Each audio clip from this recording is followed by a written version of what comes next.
Friends, get ready. Hindi dictation at the rate 80 word per minute. Start.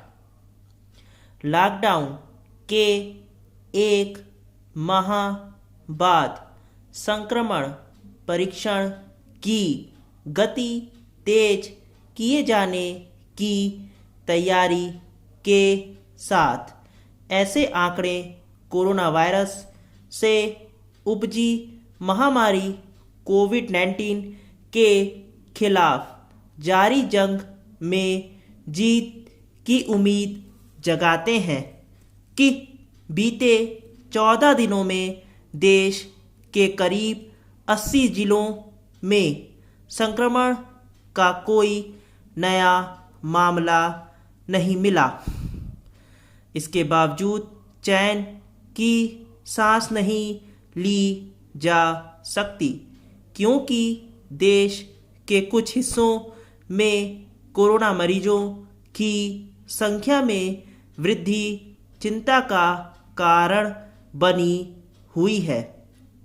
एक ओर जहां इस वृद्धि को थामने पर जोर देना होगा, वहीं दूसरी ओर इसकी भी परवाह करनी होगी कि जीविका के साधनों को गति कैसे मिले।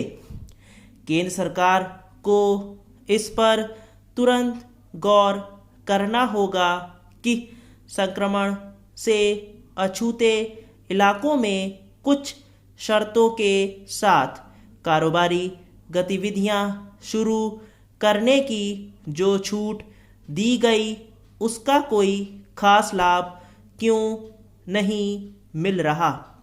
उद्योग व्यापार जगत ने यह पाया कि लॉकडाउन में कारोबारी गतिविधियां शुरू करने के लिए जो दिशा निर्देश जारी किए गए, उनमें से कई ऐसे हैं जिनका पालन करना संभव नहीं।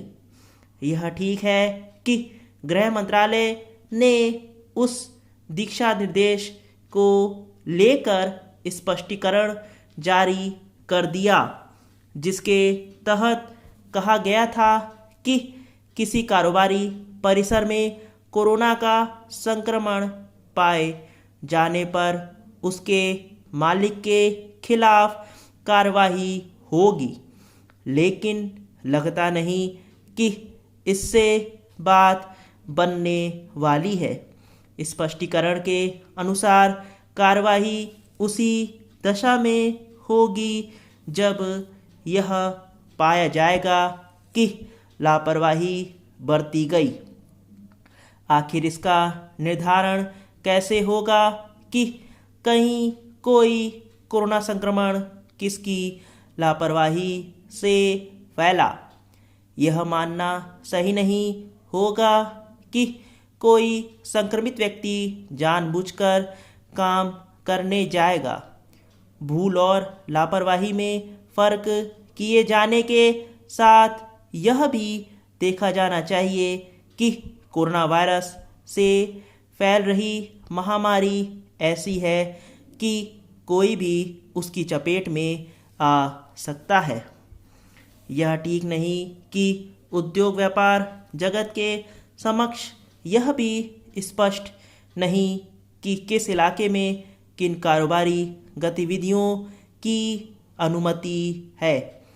इस अस्पष्टता को दूर करने के साथ सरकार को इस पर भी ध्यान देना होगा कि अनुमति हासिल करने के तौर तरीके पेचीदा न हों। अनुमति हासिल करने के मामले में कागजी कार्रवाई का कोई मतलब नहीं। लगता है कि सीमित कारोबारी गतिविधियां शुरू करने के दिशा निर्देश जल्दीबाजी में तैयार किए गए और इसलिए आवश्यक वस्तुओं के निर्माण की तो इजाज़त दी गई, लेकिन कच्चे माल को ढंग से परिभाषित नहीं किया गया। इसी तरह कृषि कार्यों को तो छूट दी गई, लेकिन कृषि उपज और खासकर चाय, कॉफ़ी, रबड़ आदि की पैकेजिंग को लेकर स्पष्ट निर्देश नहीं दिए गए। साफ है कि इन विसंगतियों को तत्काल प्रभाव से दूर किया जाना चाहिए। स्टॉप। अगर आपको डिक्टेशन पसंद आई हो तो चैनल को सब्सक्राइब करना ना भूलें। Thank you.